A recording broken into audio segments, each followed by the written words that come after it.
The iron chains clinked in the pre-dawn darkness, as Warrick Marlowe stood in the middle of the rutted forest road with nothing but a borrowed sword and the weight of 40 years of regret.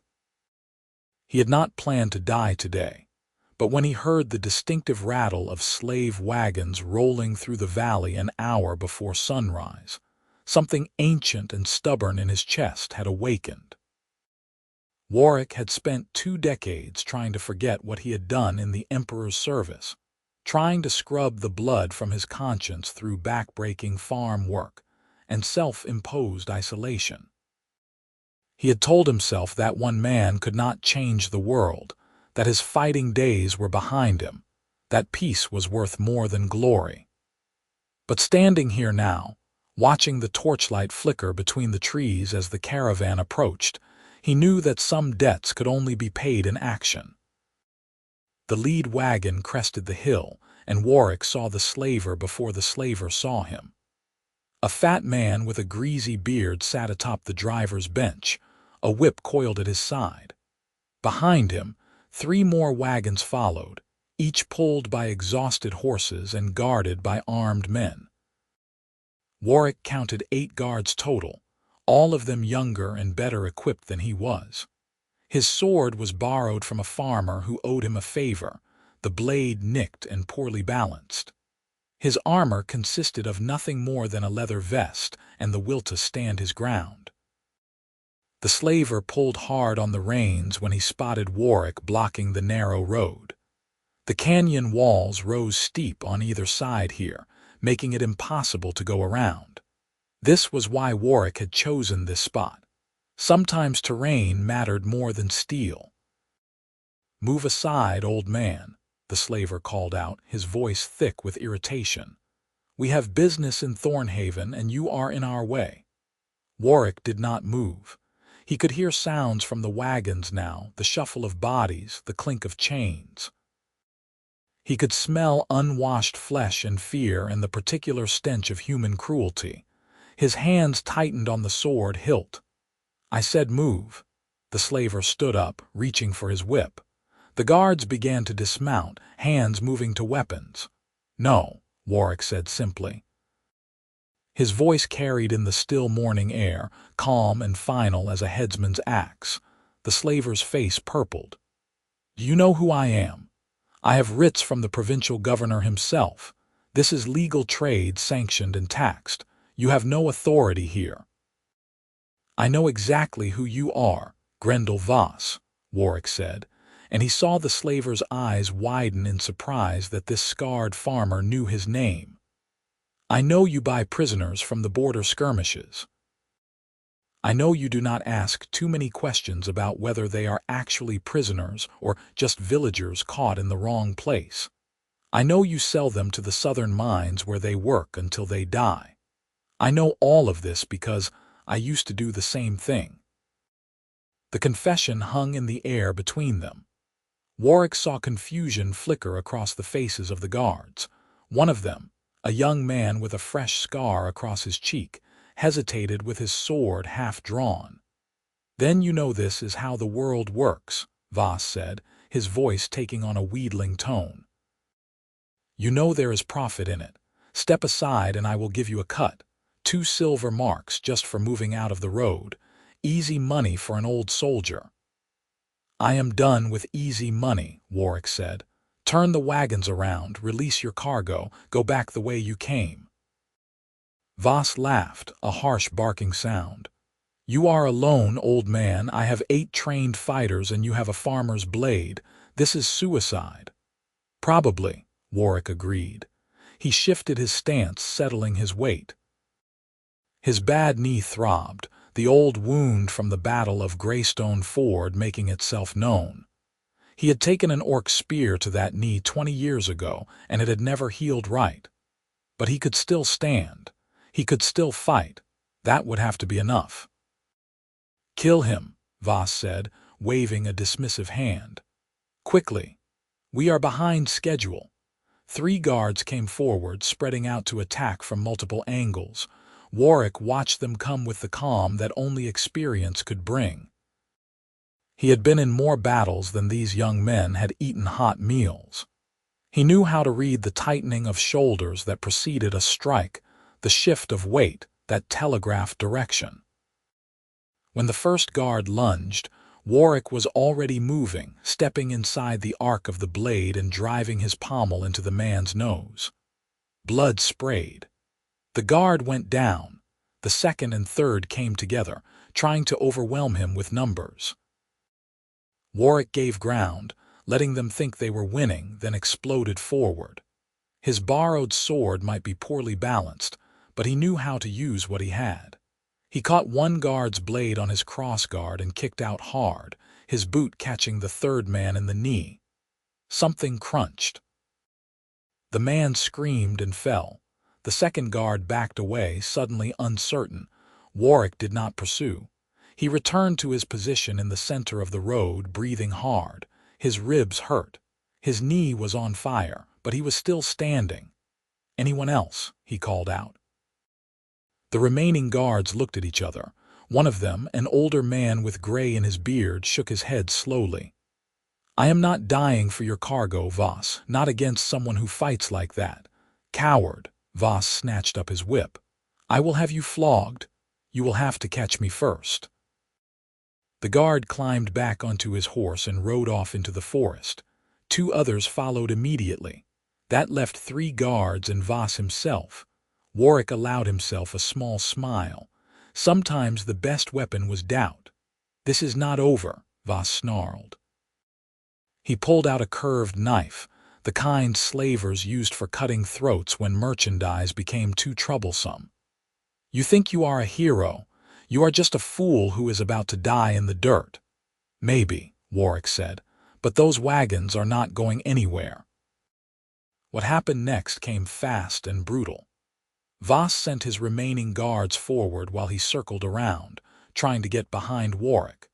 It was a good tactic against an ordinary opponent, but Warrick had learned to fight against multiple enemies in the imperial legions. He kept moving, using the guards as shields against Voss, forcing them to get in each other's way. His sword found flesh twice, drawing blood and screams. Another guard went down, clutching a wounded arm, but Warrick was tiring. His breath came in ragged gasps, his vision blurred at the edges. The borrowed sword felt like it weighed 100 pounds. When the last guard came at him with a wild overhead chop, Warrick barely got his blade up in time. The impact jarred through his arms, sending lightning bolts of pain through his shoulders.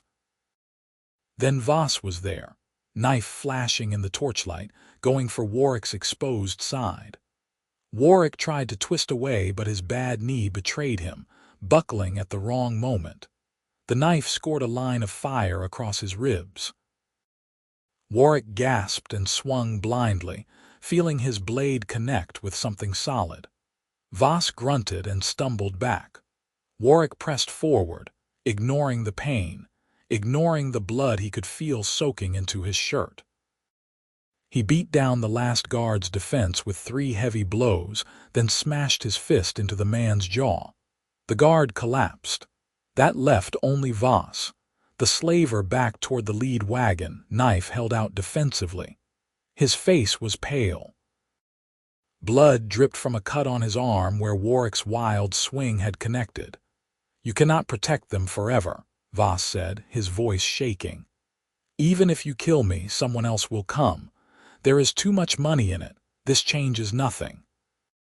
"It changes things for them," Warrick said, gesturing at the wagons with his sword. "Tonight it changes things. That is enough." He advanced on Voss and the slaver broke. The fat man turned and ran, crashing through the underbrush, leaving his knife behind. Warrick let him go. He was too tired to pursue, and besides, there were more important matters. He walked to the first wagon on legs that trembled with exhaustion. His side burned where the knife had cut him, but the wound was not deep. He had survived worse. The wagon's door was secured with a heavy padlock. Warrick searched the fallen guards until he found a key ring. The third key fit. The door swung open, and Warrick found himself looking into the faces of 12 orc women.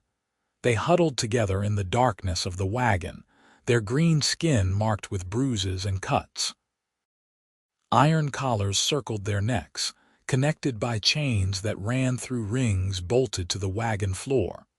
They wore rags that might have once been clothing. Their eyes reflected the torchlight like animals, wary and afraid. Warrick had fought orcs during the border wars. He had killed orcs, burned orc villages, done things he tried not to remember in the dark hours before dawn. But these were not warriors. These were prisoners, civilians caught up in something beyond their control.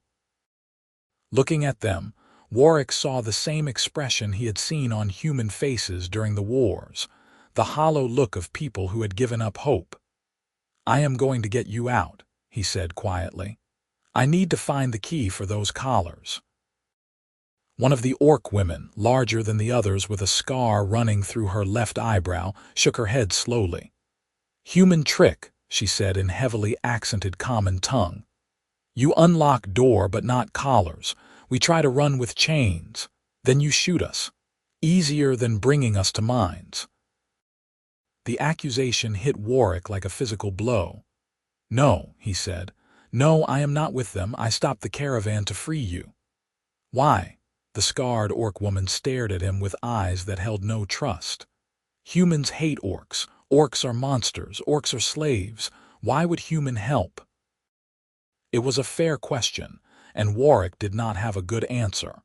How could he explain 20 years of guilt? How could he make her understand that he was trying to balance scales that could never truly be balanced? "Because it is the right thing to do," he said finally. "Because I have done too many wrong things and I am tired of being that person. Because you deserve to be free." "Is that enough?" The orc woman studied him for a long moment. Then slowly she nodded. "Find key. We see if human speaks truth." Warrick searched the wagons until he found Voss's strongbox. Inside were coins, documents, and a smaller key ring. It took him 3 tries to find the right key for the collars. His hands shook as he unlocked the first one, pulling the iron ring away from the scarred orc woman's neck. The skin beneath was raw and infected. "You need medicine," Warrick said. "My farm is half a day's walk from here. I have supplies, food, a place to rest." "Your farm?" The orc woman rubbed her neck, wincing. "You take us from one cage to another." "No cage," Warrick said, moving to unlock the next collar. "You can leave whenever you want, but you need to heal first. And Voss will come back with more men. You need somewhere safe to recover." He worked his way through all 12 women, removing the collars and helping them out of the wagon. They moved stiffly, their bodies aching from days or weeks of confinement. Some were younger, barely more than girls. Others bore the weathered look of women who had seen hard years. All of them watched Warrick with a mixture of suspicion and desperate hope. When the last collar came off, the scarred orc woman stepped close to Warrick. She was taller than him by half a head, and her shoulders were broad with muscle despite her captivity. Her tusks, small and curved, caught the growing dawn light. "I am Grutha," she said. "War leader of the Stonefang clan, or I was before the ambush, before they took us." She gestured at the other women. "These are my sisters, my cousins, my clan kin. If you betray us, human, I will kill you with my bare hands. I swear this on my ancestors' bones." "Understood," Warrick said. He meant it. If their positions were reversed, he would feel the same. "I am Warrick Marlowe. I was a soldier, now I am a farmer. My farm is north of here, near the edge of the thornwood. The offer stands. Rest, heal, and then you can choose your own path." Grutha looked at her companions. They spoke quickly in Orcish, a language Warrick did not understand. The words sounded harsh and guttural, but he could hear the undertones of fear and uncertainty. Finally, Grutha turned back to him. "We come," she said, "but we watch you, Warrick Marlowe, we watch close." The walk to the farm took longer than Warrick had estimated because several of the orc women could barely walk. Two had infected wounds on their feet from ill-fitting shackles. One, a younger woman named Grutha, had a fever that made her stumble and mumble incoherently. Warrick ended up fashioning travois from branches and rope salvaged from the slave wagons, letting the stronger women drag their weaker companions. The sun climbed as they traveled, and Warrick felt every one of his years in his bones. The knife wound on his ribs had stopped bleeding but throbbed with every step. His knee had swollen to twice its normal size. Twice he had to stop and rest, leaning against trees while black spots danced in his vision. Grutha watched him during these stops, her expression unreadable. Once she spoke to him in a quiet voice that the others could not hear. "You are hurt," she said. "It was not a question." "I have been hurt before," Warrick replied. "I will survive. You fought 8 men alone." "Why?" Warrick closed his eyes, feeling the morning sun warm on his face. "Because 20 years ago, I was one of those 8 men. Because I have seen wagons like those before, filled with people who did not deserve their fate. Because I am old enough to know that if I did not make a stand now, I would die never having stood for anything." "You talk like orc elder," Grutha said, and Warrick thought he heard something almost like respect in her voice. "All riddles and regret. Maybe orcs and humans are not so different," Grutha snorted. "Humans hunt orcs like animals. Humans burn our villages. Humans steal our land and call us savages when we fight back. We are very different." "I have done all those things," Warrick admitted. The words felt like stones in his mouth. "During the border wars, I burned orc villages. I killed warriors and left their families homeless. I told myself it was duty, that I was following orders, that it was us or them. But the truth is I was young and scared and angry, and it was easier to see you as monsters than as people." Grutha was silent for a long time. When she spoke again, her voice was softer. "What changed?" "I got old," Warrick said. "I saw too much death. And one day I realized that the enemy soldiers I killed had faces just like my friends, that they died the same way, crying for their mothers or their gods. I realized that the villages I burned were homes, with families and children and ordinary people just trying to live. By then it was too late. By then I had already become something I hated." "So you hide on farm," Grutha said. "Try to forget." "Yes." Warrick opened his eyes and looked at her.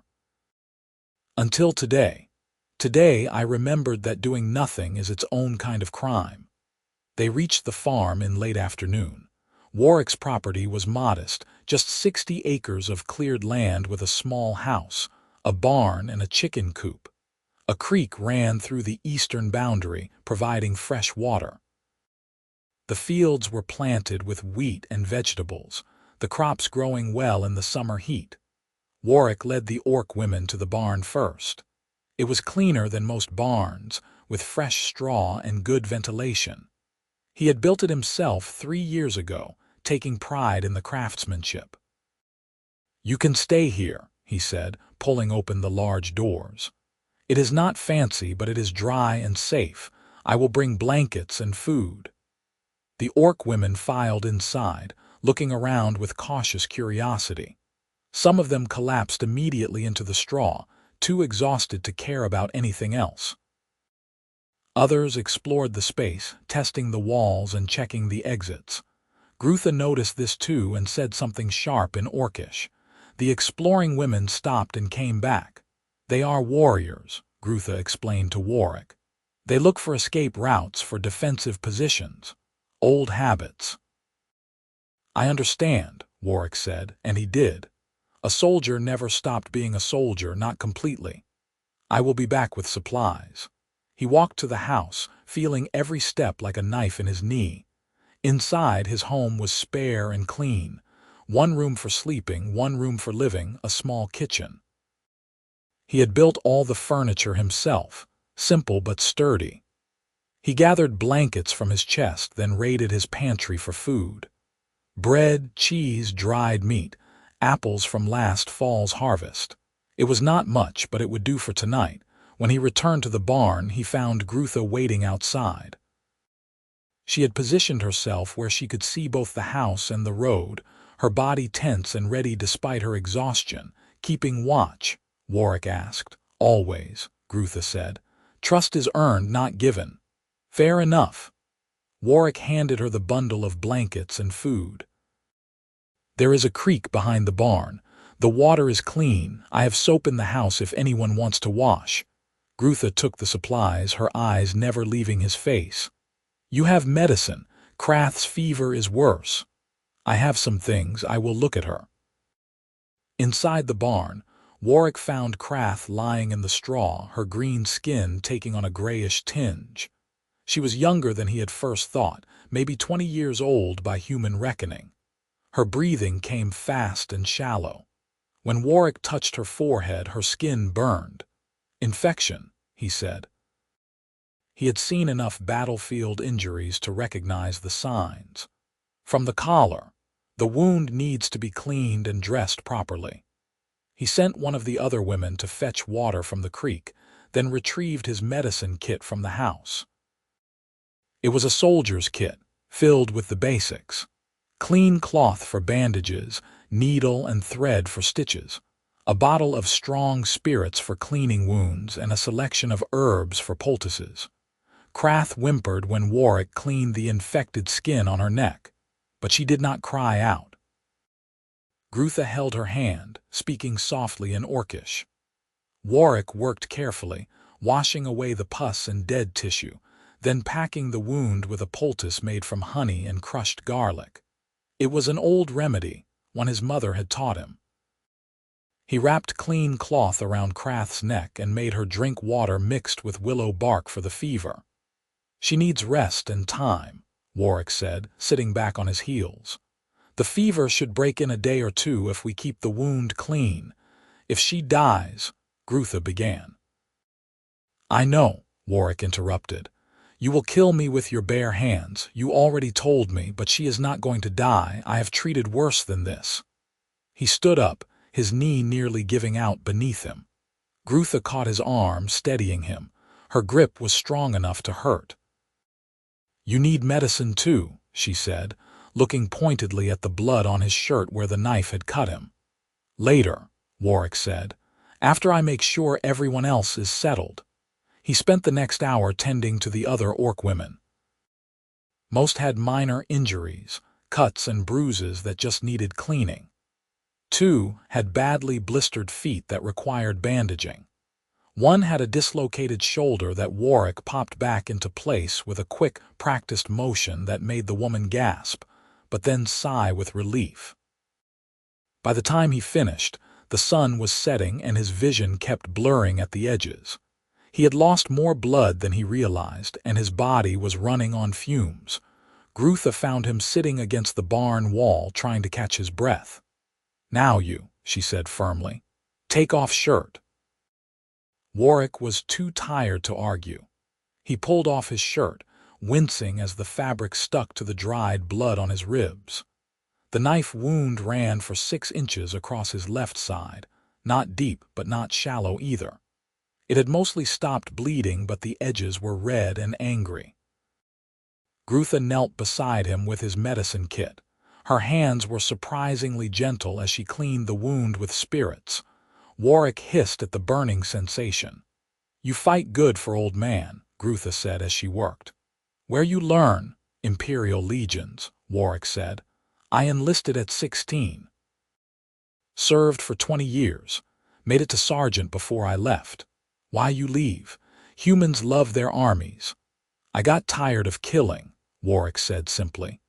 "Tired of following orders I did not believe in. Tired of burning things and breaking things and watching young men die for someone else's glory. So I bought this land with my discharge pay and tried to become something else." "You cannot run from what you are," Grutha said.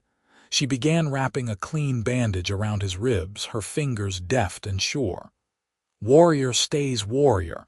Blood calls to blood. Maybe, Warrick admitted. Or maybe I am just a stubborn old man who has one more fight left in him. Grutha tied off the bandage and sat back. In the fading light, her features had softened. She was younger than he had first thought, probably early 30s. The scar through her eyebrow gave her a fierce look, but her eyes held intelligence and a deep, weary sadness. "Thank you," she said quietly, "for stopping wagons, for helping us. Most humans would not do this." "Most humans did not do what I did," Warrick replied. "I owe a debt I can never repay." "This is just a start."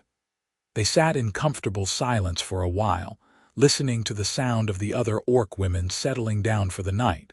Someone was singing, a low, mournful melody in Orcish. The song spoke of lost homes and scattered families, of hopes deferred and dreams broken. Warrick did not understand the words, but he understood the feeling. "What will you do?" Warrick asked. "After you heal," Grutha gazed out at the darkening fields. "Go home. Find what is left of clan. Rebuild. We were ambushed 3 weeks ago. Human raiders came at night, killed our males, took females for slaves. Some of us they kept, some they sold. I do not know how many survived. Where is home? North, near the Iron Peak Mountains. 5 days' walk, maybe 6. Grutha glanced at him. "You know the mountains." "I fought there during the war," Warrick said. "Beautiful country. Harsh but beautiful." "Yes," Grutha agreed. "Our people have lived there for 10 generations. Good hunting, good water, until humans decided they wanted the land too." Warrick could not argue with that. The border wars had been about expansion, about taking territory that belonged to others. The empire had dressed it up in language about civilization and progress, but the truth was simpler and uglier.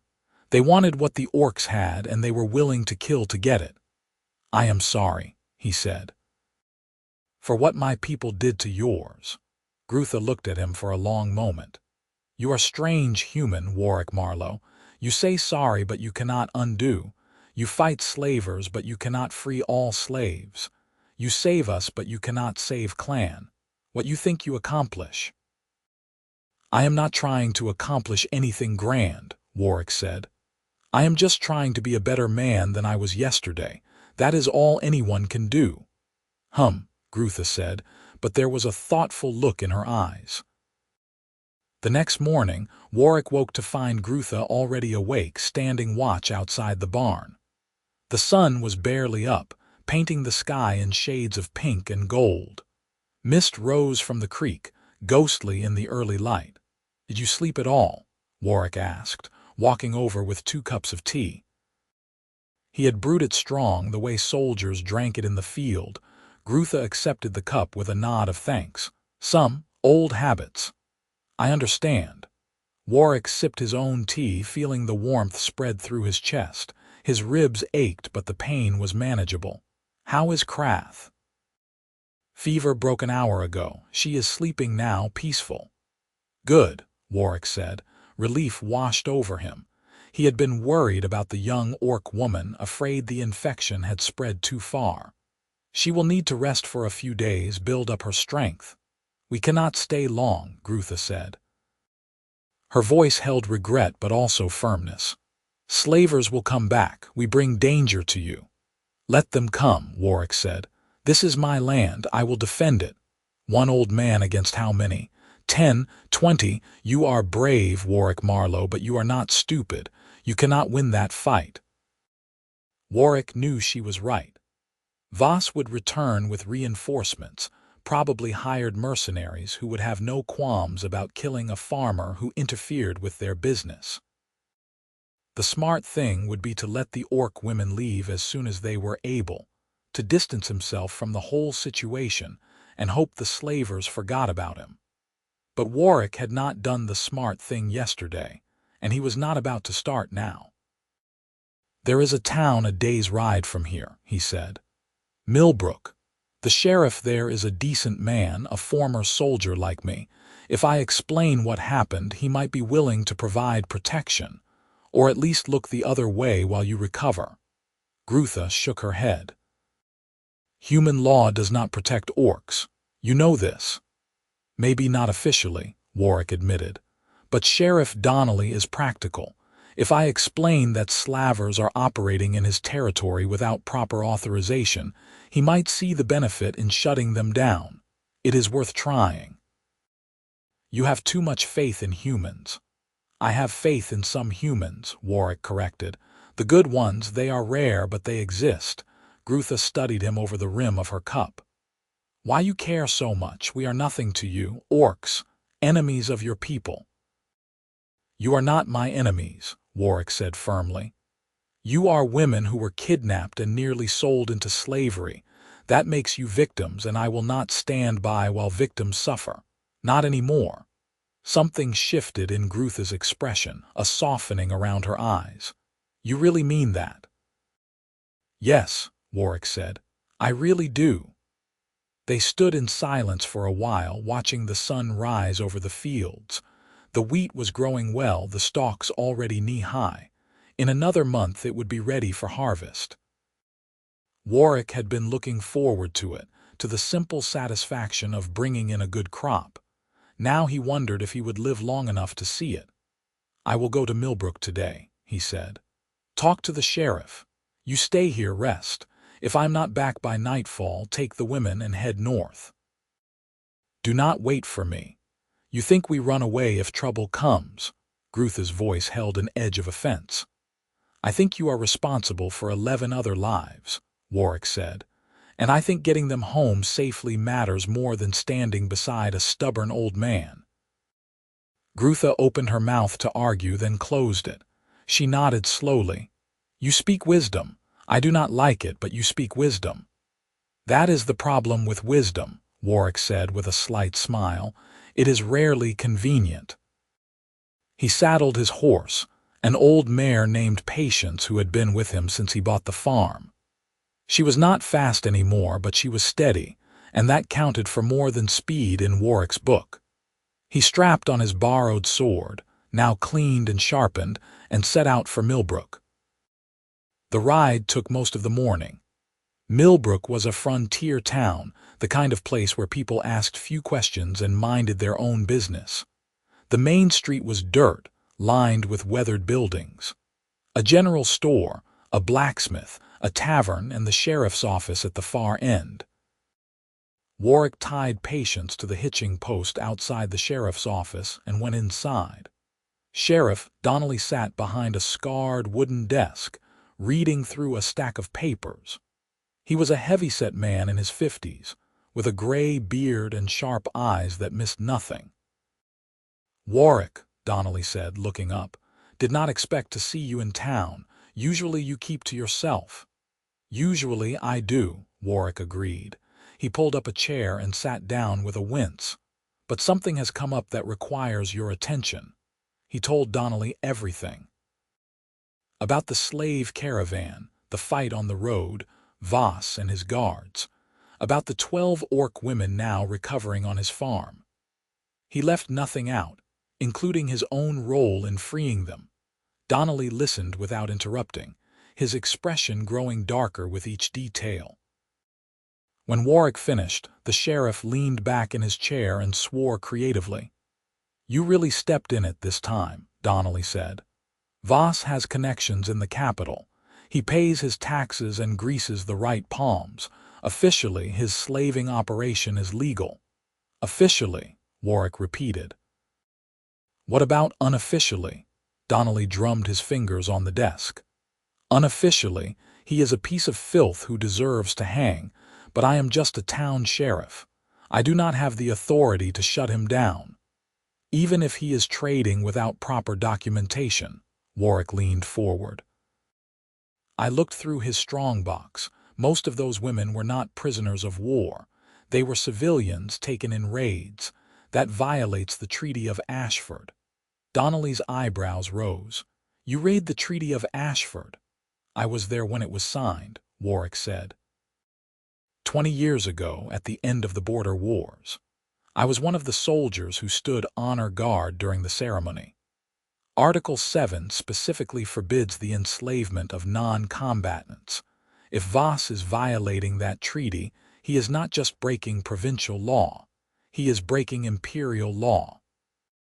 A slow smile spread across Donnelly's face. Well now, that changes things, does not it? He stood up and walked to a filing cabinet, pulling out a thick folder. If what you say is true, and I have no reason to doubt you, then I have grounds to investigate Voss's operation. And while I am investigating, I can confiscate his cargo as evidence. Which means the orc women go free, Warrick said. Eventually, Donnelly cautioned. The law moves slow and there will be complications. But yes, in the long run, they should be released. Assuming you are willing to testify about what you saw. I am willing, Warrick said without hesitation. Donnelly nodded. Then we have a plan. I will send a deputy to your farm tonight to take statements from the women. Get their stories on record. In the meantime, I will start the paperwork to freeze Voss's assets and request an imperial investigation. What about Voss himself? Warrick asked. He ran, but he will be back, probably with hired muscle. Leave that to me, Donnelly said grimly. I will put out a warrant for his arrest. Assault on a citizen, illegal operation of a slave caravan, resisting lawful seizure of contraband. That should keep him busy. Warrick felt a weight lift from his shoulders. It was not a perfect solution, but it was something. The orc women would be safe, at least for now. He stood and offered his hand to Donnelly. Thank you, he said. I know this complicates your life. Donnelly shook his hand firmly. Some complications are worth having. I became a sheriff to protect people, not to look the other way while scum like Voss prosper. You did the right thing, Warrick. Not the easy thing, but the right thing. That counts for something. Warrick rode back to the farm with a lighter heart. The sun was high overhead, the day warm and bright. Fields of golden wheat stretched out on either side of the road, rippling in the breeze. It was a good land, a peaceful land. Worth protecting. When he arrived home, he found the orc women outside the barn. Someone had found buckets and scrub brushes, and they were washing themselves in the creek. Laughter floated on the air, the first happy sound Warrick had heard from them. Seeing them clean and smiling, he felt a fierce surge of satisfaction. This was why he had made his stand. This moment, right here, Grutha approached him as he dismounted.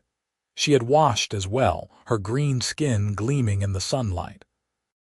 Her hair, which had been matted and dirty, now hung in thick braids down her back.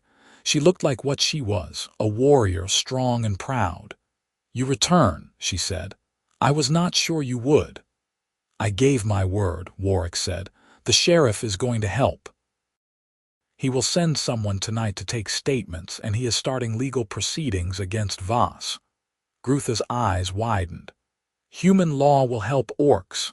This human law will, Warrick said. Sheriff Donnelly is a good man. He believes in doing what is right, not what is convenient. More like you then, Grutha said. There was something in her voice, a warmth that had not been there before. Over the next few days, a routine developed on the farm. The orc women helped with chores, grateful for something to do after their captivity. Some worked in the garden, weeding and watering. Others mended fences or repaired the barn roof where it leaked.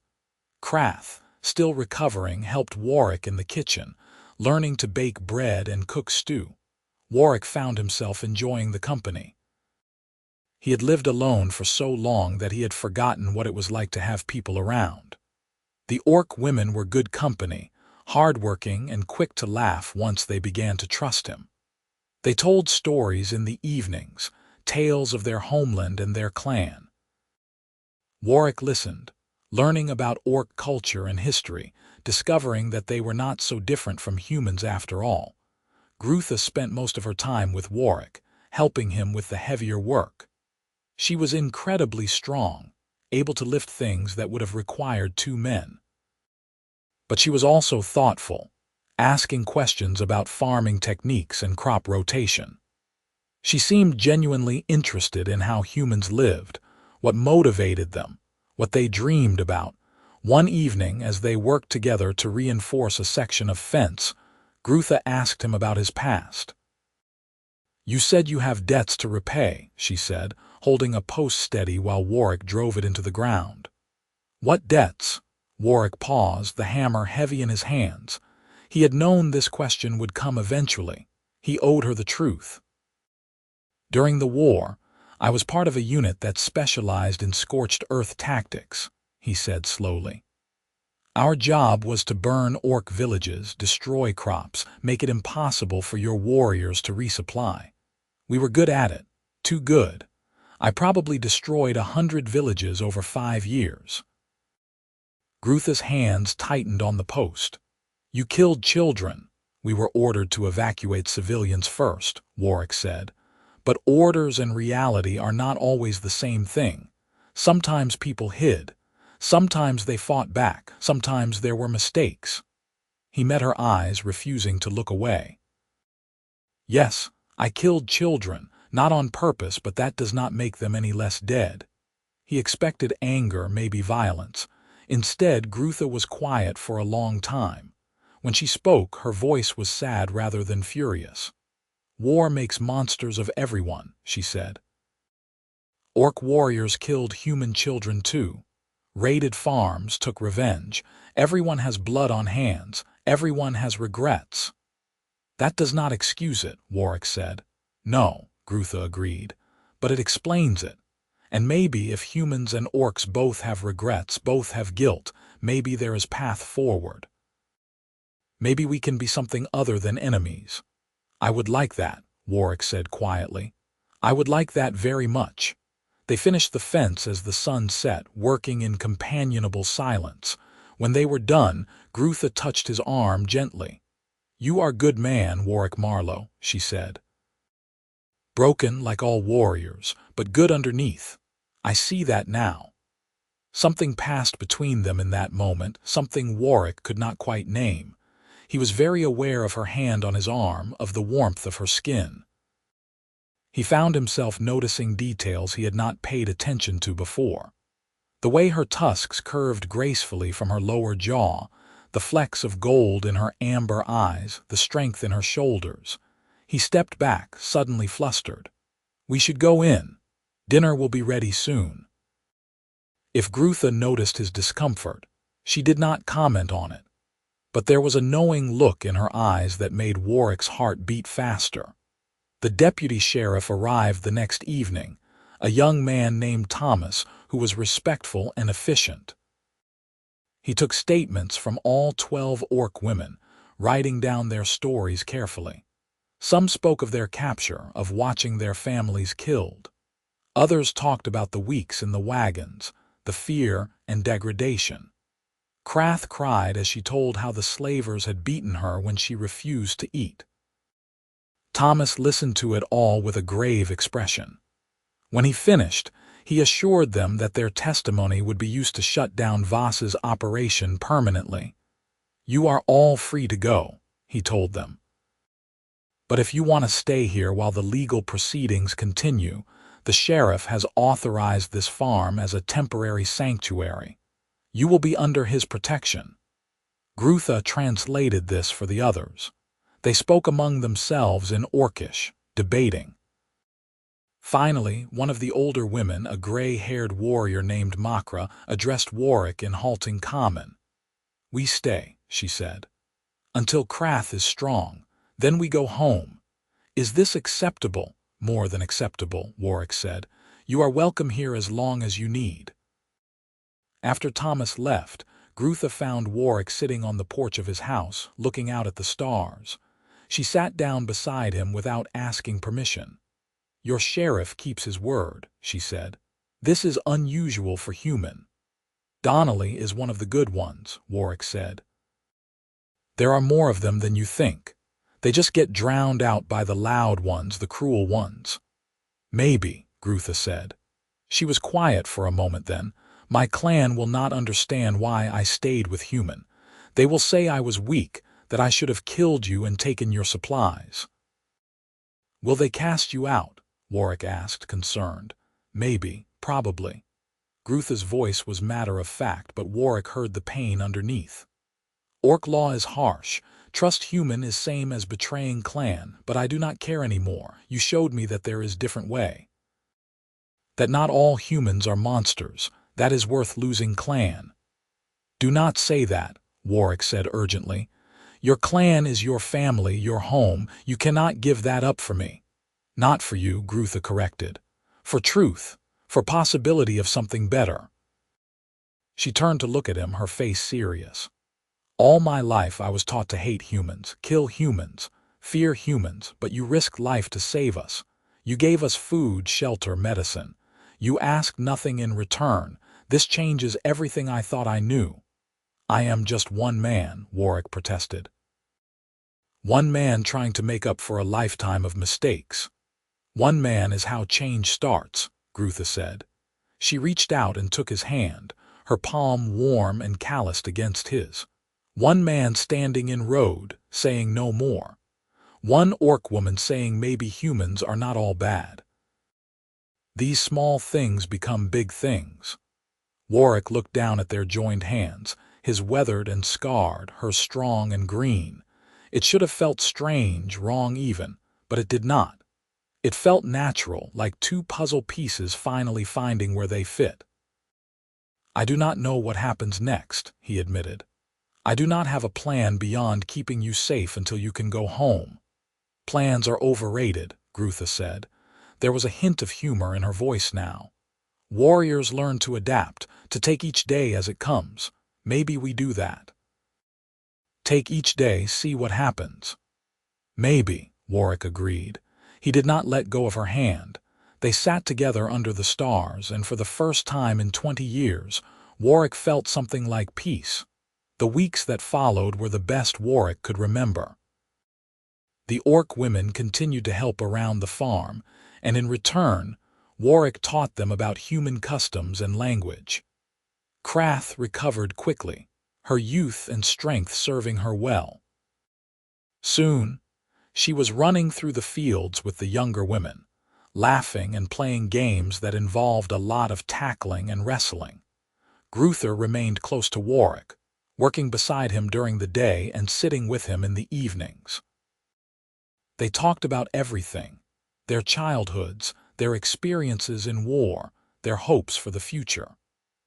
Warrick learned that Grutha had been raised to be a war leader, trained from childhood in tactics and combat. She had never expected to lead in peacetime, never thought about what came after the fighting. Now I wonder if there could be more, she told him one evening as they walked along the creek. More than just war and survival. Maybe orc clans could trade with human towns. Maybe we could learn from each other instead of killing each other. It is a good dream, Warrick said, but dreams are hard to make real. All things are hard before they are easy, Grutha replied. She stopped walking and turned to face him. You and me, we are hard, human and orc. Enemy peoples. But being here with you, it does not feel hard, it feels right. Warwick's breath caught. They had been dancing around this for weeks, this growing attraction neither wanted to acknowledge, but now it was out in the open, impossible to ignore.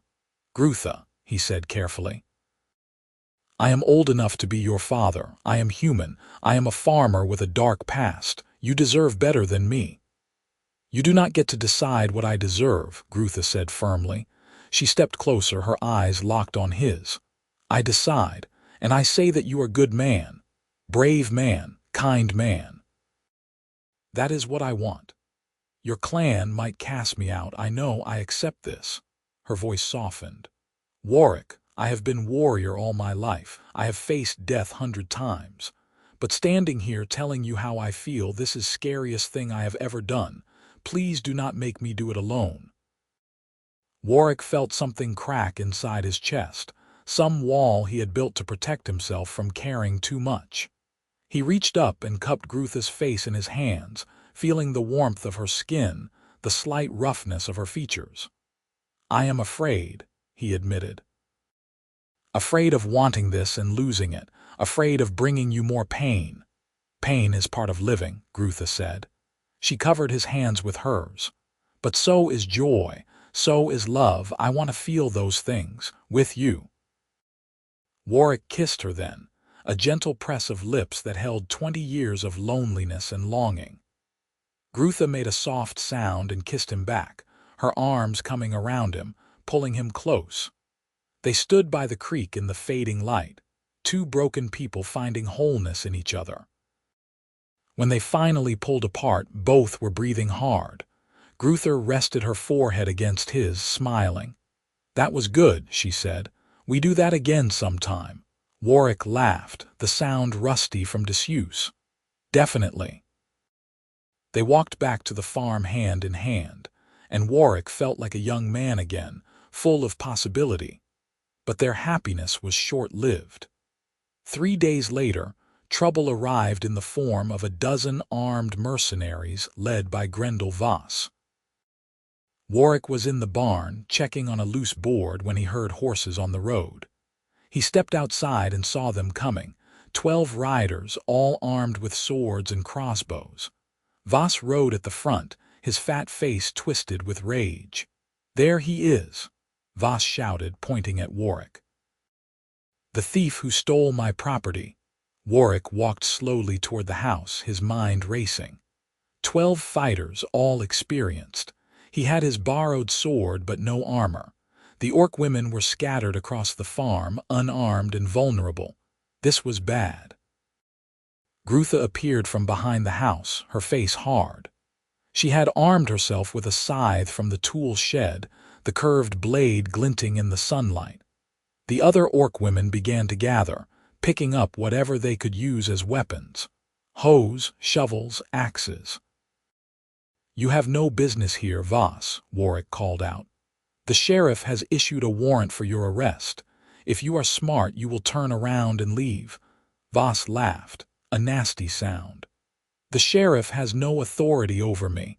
I have writs from the governor himself. You, on the other hand, are a thief and a criminal. Those orcs are my legal property, and I am here to reclaim them." "The law says otherwise," Warrick said. He positioned himself between Voss and the barn, his hand on his sword hilt. "The Treaty of Ashford forbids the enslavement of non-combatants. You violated that treaty. Your writs are worthless." "We will let the courts decide that," Voss said. He gestured to his mercenaries. "Take them. Kill anyone who resists." The mercenaries dismounted, spreading out.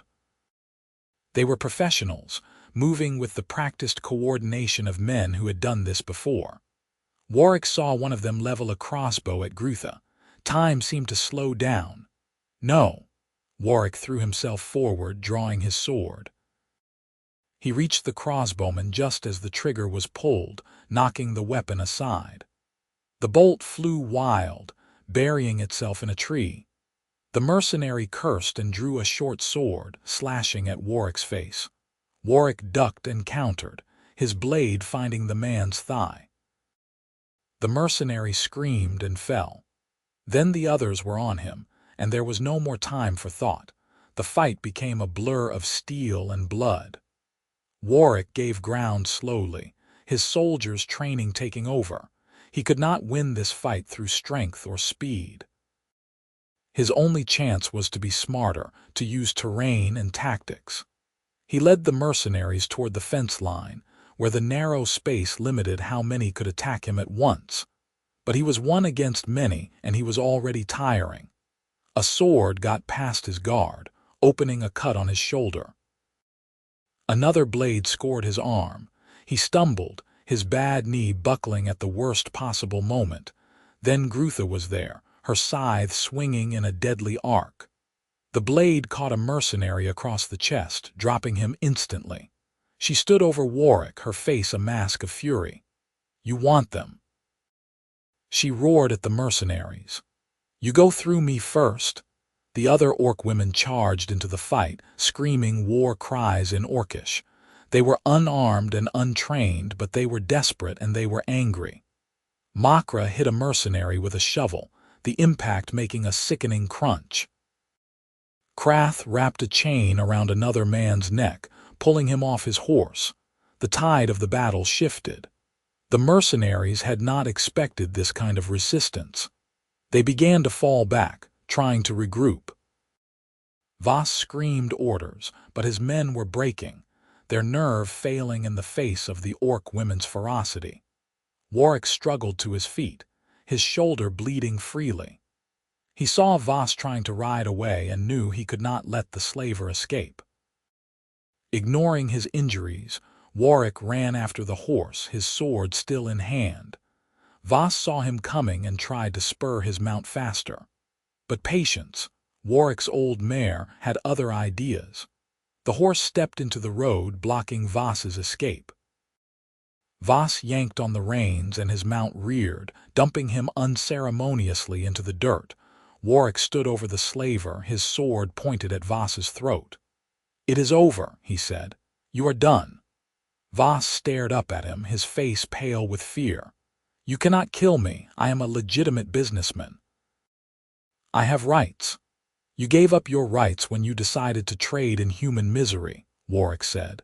His hand shook with the urge to drive his blade home to end this man who had caused so much suffering. But that would make him a murderer, and he was trying to be better than that. "Sheriff!" Someone called out. Warrick looked up and saw Donnelly riding hard toward the farm, with Deputy Thomas and 3 other men behind him. Relief washed over Warrick so strongly his knees almost buckled. Donnelly took in the scene with one sweeping glance. The wounded mercenaries, the armed orc women, Voss on the ground with a sword at his throat. The sheriff dismounted and walked over, his expression grim. "Well now," Donnelly said, "looks like I arrived just in time. Warrick, you can lower your sword, I will take it from here." Warrick stepped back, letting Donnelly take charge. The sheriff hauled Voss to his feet and slapped iron shackles on his wrists. "Grendel Voss," Donnelly said formally. "You are under arrest for violation of the Treaty of Ashford, assault with intent to kill, and illegal operation of a slaving enterprise. You have the right to petition the magistrate for a hearing, but I would not hold your breath." Voss sputtered protests, but Donnelly ignored him. The deputies rounded up the surviving mercenaries, taking their weapons and binding their hands. It was over in minutes. Donnelly walked over to Warrick, who was leaning against the fence, trying not to fall over. "You look like hell," the sheriff observed. "Feel like it too," Warrick admitted. "Thank you for coming." "Thank Thomas. He heard rumors that Voss was hiring mercenaries and came to warn me. We rode hard to get here." Donnelly glanced at the orc women who were gathered around Grutha. "Those ladies can fight. Remind me not to make them angry." "I will pass that along," Warrick said. The adrenaline was wearing off now, leaving him shaky and cold. He was aware of Grutha pushing through the crowd, her face tight with worry.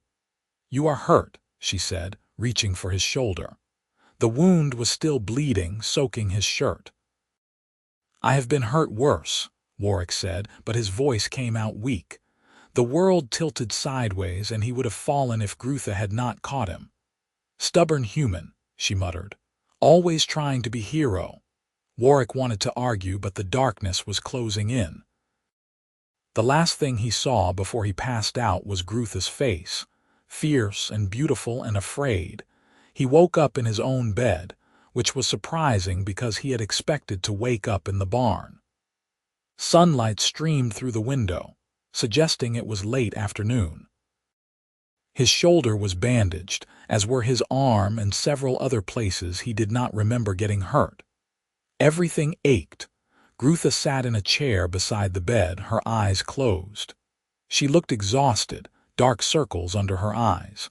Her clothes were stained with blood, his blood probably. As Warrick watched, she stirred and opened her eyes. When she saw he was awake, relief flooded her face. "You are back," she said. "Good, I was about to drag you to human doctor." "How long was I out?" Warwick's voice was rough, his throat dry. "One day. You lost much blood." I stitched you up, but you kept bleeding." Grutha stood and poured water from a pitcher beside the bed. She helped him drink, her hand gentle behind his head. "Thank you," Warrick said, "for saving my life, for fighting." "You saved us first," Grutha said simply. "We pay back debts." "It is more than that," Warrick said. He reached for her hand. "You stayed because you wanted to, not because you had to." Grutha's expression softened. She sat on the edge of the bed, still holding his hand. "Yes, I stay because of you, because you are fool who stands in road alone. Because you make me believe in possibility." "Possibility of what? Of this?" Grutha leaned down and kissed him, soft and sweet. "Of us, together." Warrick kissed her back, ignoring the pain in his shoulder. When they broke apart, he was smiling. "What happens now?" he asked. "Your clan is waiting for you." Grutha was quiet for a long moment. "I send word to clan. Tell them what happened. Some will understand, some will not. But I cannot go back to being only warrior. You showed me there is more to life. I want to learn what that more is." "Here?" Warrick asked, hope flaring in his chest. "You want to stay here, if you want me," Grutha said. "If there is place for orc woman on human farm." "There is always a place for you," Warrick said. He pulled her down beside him, wrapping his good arm around her shoulders. "Always." She rested her head on his chest, careful of his injuries. "Good, because I am not leaving. You are stuck with me now." Warrick laughed, the sound coming easier now. "I can live with that." They lay together in the quiet afternoon, and Warrick felt something he had not felt in decades: contentment. He had spent so long running from his past, trying to atone for sins that could never be fully forgiven. But maybe that had been the wrong approach. Maybe redemption was not about erasing the past, but about building a better future. 2 weeks later, Voss and his mercenaries were tried in the provincial court. The trial was swift, the evidence overwhelming. Warrick testified about what he had seen, and the 12 orc women told their stories. The judge, a stern woman who took her duty seriously, found Voss guilty on all charges. He was sentenced to 20 years hard labor in the northern mines, a fitting punishment for a man who had sent so many others to the same fate. The verdict sent a message throughout the province. Slavery of non-combatants would not be tolerated, regardless of political connections or bribes. Other slavers quietly shut down their operations, not wanting to risk the same fate. Sheriff Donnelly visited the farm after the trial, bringing news and a bottle of good whiskey. He sat on Warrick's porch, sharing a drink with the old soldier. "You started something," Donnelly said, raising his glass. "Other towns are following our lead, investigating slavers, freeing victims." "You made a difference." "We made a difference," Warrick corrected. "You, me, Grutha, and the others. One person cannot change the world, but maybe a few good people working together can change a small piece of it."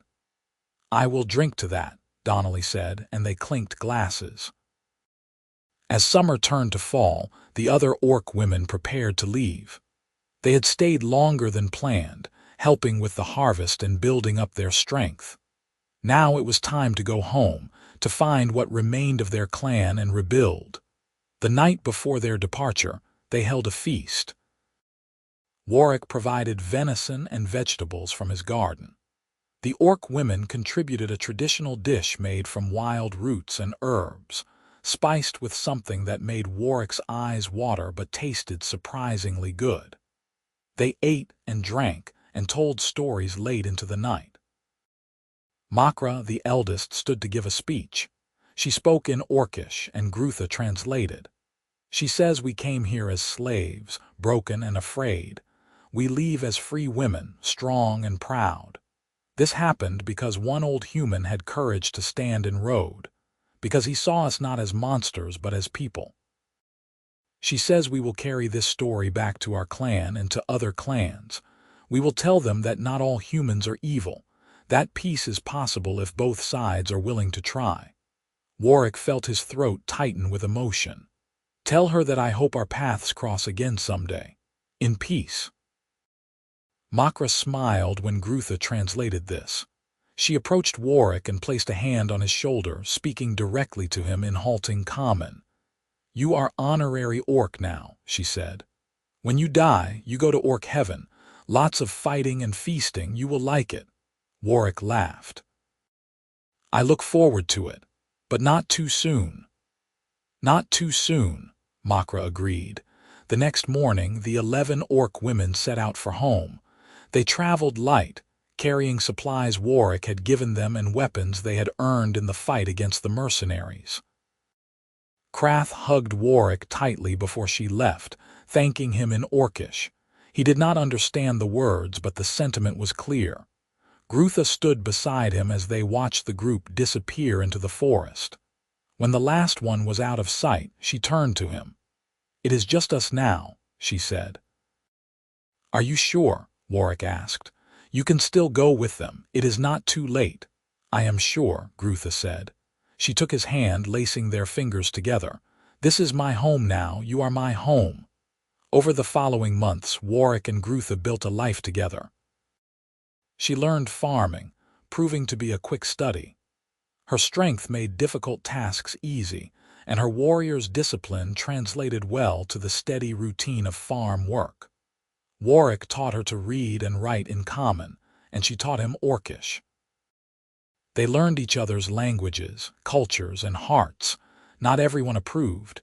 Some neighbors stopped speaking to Warrick when they learned he was living with an orc. A few made threats, though they never acted on them. The local priest refused to marry them, declaring that humans and orcs were not meant to join together. Warrick and Grutha did not care. They held their own ceremony by the creek one autumn evening, speaking vows to each other under the stars. No priest, no witnesses, just two people promising to love and protect each other for as long as they lived. "I take you as my husband," Grutha said, her voice clear and strong. "I will stand beside you in all things. I will defend you from all enemies. I will love you until my last breath." "I take you as my wife," Warrick replied. "I will honor you, cherish you, and build a life with you. I will be worthy of the gift you have given me. This I swear." They sealed their vows with a kiss, and the creek burbled its approval. Winter came, bringing snow and long, quiet nights by the fire. Warrick told Grutha stories of his youth, of the foolish boy who thought war was glorious. Grutha told him about growing up in an orc clan, about the harsh training and harsher punishments. They shared their scars, both visible and invisible, and in sharing they healed. One night, as they lay in bed listening to the wind howl outside, Grutha said something that surprised Warrick. "I am carrying child," she said quietly. Warrick sat up so fast he nearly fell out of bed. "What? Are you certain?"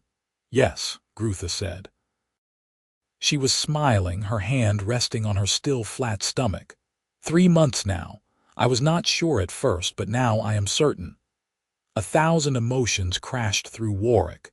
Joy, fear, wonder, terror. He was going to be a father. At his age, with an orc woman in a world that barely tolerated their existence together. "Are you happy?" Grutha asked, watching his face carefully. "I am terrified," Warrick admitted, "and happier than I have ever been in my life." Grutha laughed and pulled him back down beside her. "Good. Terror means you understand what is coming, but we will face it together, like we face everything." "Together," Warrick agreed. He placed his hand over hers on her stomach, feeling the life growing there. His child, their child. A symbol of hope that two peoples could come together and create something beautiful. Spring arrived with new life everywhere. The fields greened, the trees budded, and Grutha's pregnancy became visible. She moved with the same strength as before, refusing to be treated as fragile. Warrick fussed over her anyway, unable to help himself. Word spread about the half-orc child soon to be born. Some people were scandalized. Others were curious. A few were supportive, including Sheriff Donnelly, who stopped by regularly to check on them. "You are going to start a trend," Donnelly joked one afternoon. "Human-orc couples everywhere. The world is changing faster than anyone expected." "Good," Warrick said. "About time it changed." In late spring, messengers arrived from the north. They were orcs, 3 warriors wearing the colors of the Stonefang clan. Warwick's hand went to his sword instinctively, but Grutha stopped him. "They are my kin," she said. "Let me talk to them." She walked out to meet the warriors, speaking in rapid Orcish. The conversation was heated at times, with much gesturing and raised voices. Finally, Grutha turned and called Warrick over. "This is my brother Grath," she said, indicating the largest warrior. "He leads the Stonefang clan now. He brings message." Grath was intimidating, standing 7 feet tall with shoulders like a bull. His tusks were larger than Grutha's, filed to points. He studied Warrick with eyes that missed nothing. "You are Warrick Marlowe," Grath said in perfect common. "The human who freed my sister and our clan kin." "Yes," Warrick said simply. Grath was silent for a long moment. Then he placed his fist over his heart in what Warrick recognized as an orc salute. "The Stonefang clan owes you blood debt. Your courage saved 12 lives. Your kindness showed there is different path between our peoples." "Your sister saved my life in return," Warrick said. "The debt is paid." "No," Grath said firmly. "Debt is never fully paid, but it can be honored. I come to invite you to our lands, both of you. Grutha says you will have child soon, half orc, half human. This child will be bridge between worlds." "We would welcome such a bridge." Warrick looked at Grutha, surprised. "You want to go back?" "Not to stay," Grutha said, "but to visit, to let them meet you, to show them that this works, that we are happy. Maybe it helps other orcs see humans differently." It was a risk. Warrick knew that. Walking into orc lands as a human, even invited, was dangerous. But it was also an opportunity, a chance to prove that peace was possible. "We will come," Warrick said. "After the child is born, when Grutha is strong enough to travel." Grath nodded, satisfied. "Good, we will wait. And Warrick Marlowe, know this. Any human who harms you or my sister will answer to the full might of the Stonefang clan. You are under our protection now." It was a gift beyond price, and Warrick accepted it with gratitude. The baby came on a warm summer evening, arriving with a lusty cry that echoed across the farm. Warrick paced outside the bedroom while the midwife, a practical woman who had delivered half the babies in the county, helped Grutha through the birth. When the midwife finally opened the door, she was smiling. "You have a son," she said, "strong and healthy. Both mother and child are well." Warrick rushed inside to find Grutha propped up in bed, exhausted but glowing. In her arms was a tiny bundle wrapped in blankets. She looked up at Warrick with tears in her eyes. "Meet your son," she said. Warrick approached slowly, almost afraid to look. When he finally saw the baby's face, his heart stopped. The child had green-tinged skin, softer than his mother's but clearly orcish. His ears were slightly pointed, and his eyes were bright and alert. Small nubs on his lower jaw suggested he would have tusks when he grew older, but his features were delicate, almost human in their arrangement. "He is perfect," Warrick whispered. He reached out and the baby grabbed his finger with surprising strength. "What do we name him?" Grutha asked. They had discussed this for months, debating human names and orc names, trying to find something that honored both cultures. Finally, Warrick said, "What about William? It is a strong name. And in Orcish, we can call him Grom, which means bridge, William Grom Marlowe, our bridge between worlds." Grutha smiled. "William Grom, yes, that is good name." They sat together, the 3 of them, a family forged from impossible circumstances. Warrick looked at his son and his wife and felt a peace he had never known. This was why he had stood in that road. This was why he had fought and bled and refused to give up. Not for glory or redemption, but for this, the chance to build something good from the ashes of his past. The years that followed were not always easy. They faced prejudice and hostility from those who could not accept a human orc family. But they also found allies and friends in unexpected places. Sheriff Donnelly became William's godfather, teaching the boy to ride and shoot. Makra visited regularly, bringing gifts from the Stonefang clan and teaching William orc traditions. The farm prospered under Grutha's care. She had a knack for growing things, and her strength allowed them to expand their fields.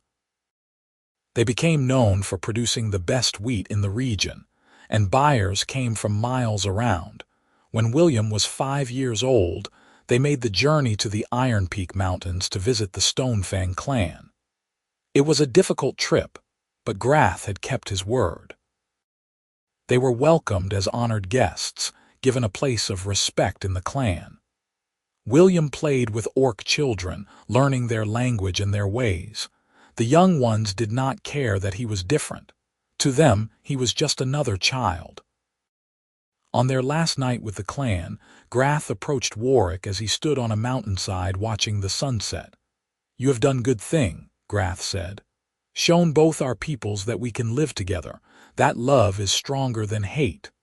"I just wanted a family," Warrick said. "I never intended to start a movement." "Best movements start that way," Grutha replied. "From simple wanting, from human need for connection." He paused, then added, "More humans and orcs are forming bonds now. Marriages, partnerships, friendships. They look to you and Grutha as example. You give them hope." Warrick felt the weight of that responsibility, but also the rightness of it. "I hope we live up to it." "You already have," Grutha said. He clasped Warrick's shoulder, a gesture of respect between warriors. "You stood in road when others would have walked away. That takes courage. That changes worlds." As Warrick stood on that mountain, watching the sun sink below the horizon, he thought about the path that had brought him here. From soldier to farmer to husband to father. From enemy of orcs to family member of an orc clan. From broken man seeking redemption to someone who had found peace through love. He thought about that night years ago, standing in the darkness with a borrowed sword, blocking a slave caravan's road. He had not known where that choice would lead. He had not imagined a wife, a son, a new life built on the foundations of courage and compassion. But here he was. Here they all were. Proof that one person could make a difference, that one moment of bravery could ripple outward and change everything. Warrick returned to the farmhouse to find Grutha and William waiting for him. His son ran to him, chattering excitedly about the games he had played with the orc children. Grutha smiled, her hand resting on her stomach where another child grew, their second bridge between worlds. "Ready to go home?" she asked. "Yes," Warrick said, taking her hand. "Let us go home." They left the mountains the next morning, but they carried the love of the Stonefang clan with them. Over the years, they would return many times, and the clan would visit them in return. The farm became a meeting place, a neutral ground where humans and orcs could come together in peace. Warrick lived to see his grandchildren, half orc and proud, running through the fields he had cleared with his own hands. He lived to see the border wars officially ended, replaced by trade agreements and cultural exchanges. He lived to see the world change, one small connection at a time. On his deathbed, surrounded by family both human and orc, Warrick thought about his life. He thought about the boy who had enlisted seeking glory, the soldier who had burned and destroyed, the broken man who had tried to hide from his past. And he thought about the night he had stood in a road alone, facing impossible odds, and chosen to do the right thing. "No regrets," he whispered to Grutha, who sat beside him holding his hand. "No regrets," she agreed, tears streaming down her face. You lived well. You loved well. That is enough." Warrick closed his eyes, feeling the warmth of his family around him, and he knew she was right. In the end, he had found what he was looking for. Not redemption, but transformation. Not forgiveness, but purpose. Not escape from his past, but the courage to build a better future. He had stood in the road that night, one old veteran against a caravan of slavers. 12 orc women had walked free because of his choice. But more than that, he had walked free too, unburdened at last from the weight of his regrets, able to embrace love and hope and possibility. That was enough. That was everything. And when Warrick Marlowe breathed his last, surrounded by the family he had never expected to have, he did so with a smile on his face. He had lived a good life. He had made a difference. He had been loved. What more could any person ask for? The farm continued after Warrick's passing, tended by Grutha and their children and their children's children. It became a symbol of what was possible when courage met compassion, when people chose to see past differences to the common humanity beneath. The story of the old veteran who stood in the road spread far and wide, told around fires and in taverns, in orc lodges and human homes. It became legend, the kind of story that inspired others to take their own stands, to make their own choices for good. And in a meadow near the farmhouse, beneath an old oak tree, 2 graves sat side by side. One marked the resting place of Warrick Marlowe, beloved husband and father, human farmer who changed the world. The other would wait many years yet for its occupant, but when Grutha's time came, she would be laid beside him. Together in death as they had been in life. Different but united, proof that love could bridge any divide, that courage could overcome any obstacle, that one person standing in the road could change everything. 12 orc women walked free that night. But in truth, 13 people were freed. 12 women and one old soldier who finally found his way home.